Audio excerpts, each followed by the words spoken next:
Welcome to this week's message from the Padre, a momentous week in the life of the Vikings as we say goodbye to Colonel Phil and look forward to the arrival of Colonel Graham. As you know, I've been using my weekly message to look at how we relate the current circumstances that we find ourselves in to the Army's core values, and this week, quite appropriately, we come to loyalty. As soldiers, we have traditionally fought for Queen or King and country, and that's how we're defined as being loyal.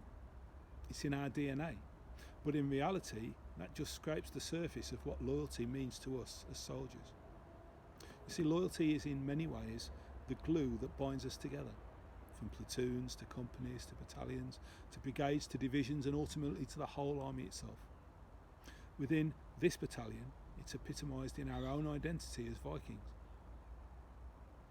When you look at the notes behind the presentations, values and standards that relate to loyalty, it says this, that loyalty is earned through commitment, professionalism, humility, decency and integrity.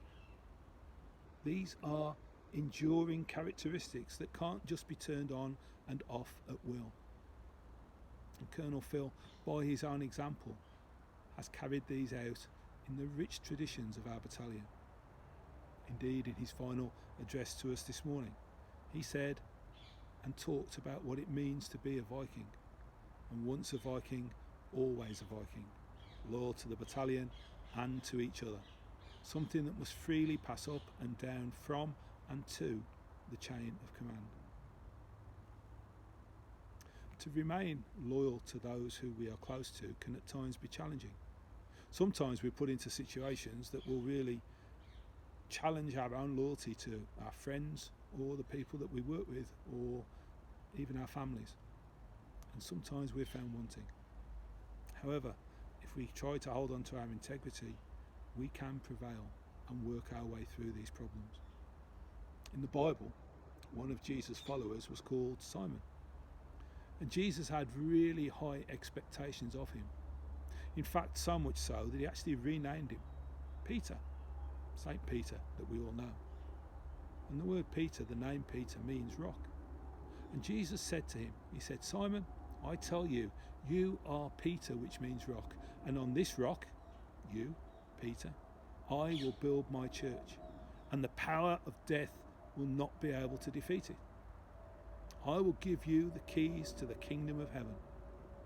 Of course, that's where we get that understanding that St. Peter has the keys to the gates, the pearly gates. What an amazing thing to say to someone. And you think that that would be enough to keep Peter loyal for life. What a fantastic tribute to him as a man. It didn't. Later on, Peter said to Jesus, even if everyone else turns against you, I certainly won't. He could talk the talk. But Jesus looked at him and he said, I tell you with certainty, before a rooster crows this very night, you will deny me 3 times. Peter says, nah, I wouldn't do that. In fact, I go so much as to say that even if I have to die with you, I will never deny you. And sadly, that's exactly what he did. And he must have felt terrible as he stood and watched Jesus on the cross. You might wonder why I'm using this example of disloyalty to make my point. But it was not Peter's disloyalty, but Jesus' loyalty that I wanted to talk about. Because when the resurrected Jesus met Peter and his other disciples after those dreadful events, he found a man and a group broken by guilt and fear. Guilt at their betrayal and fear that what had happened to Jesus was going to happen to them. How Jesus responded showed us his loyalty to them and how he was able to trust Peter even in the face of his betrayal. This is what it says. They'd had a meal by the side of the lake, and when they'd finished eating, Jesus said to Simon Peter, Simon, son of John, do you love me more than these? He answered, yes, Lord, you know that I love you. And Jesus said, feed my lambs. And again Jesus said, Simon, son of John, do you love me? He answered, yes, Lord. You know that I love you. And he was getting a bit irritable by this time. And Jesus said, take care of my sheep. And a third time, he said, Simon, son of John, do you love me? Now Peter by this time was hurt. Do you love me? Peter said, Lord, you know everything. You know that I love you. And Jesus just said again, feed my sheep. In layman's terms, this is what Jesus said. I'm not going to be here for much longer. But you, Peter, are the one I have chosen to carry on my work, to look after my people. That's what he meant by sheep. It doesn't matter that you've messed up. I know you will do this, and I know that you will be willing to give your life in my name, which Peter ultimately did. But by that time, the church was spreading across the whole of the Roman Empire, and nothing was going to stop it. And if that is not an example of loyalty that inspired loyalty, I don't know what is.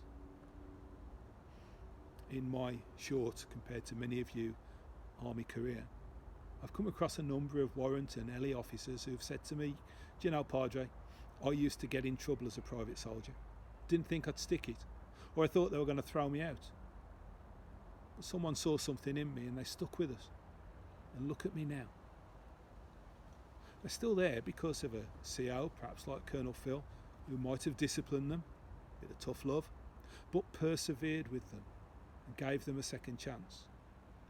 It's that type of thing that inspires loyalty. How many of you, perhaps when you've fallen foul of the rules, have thought, do you know what?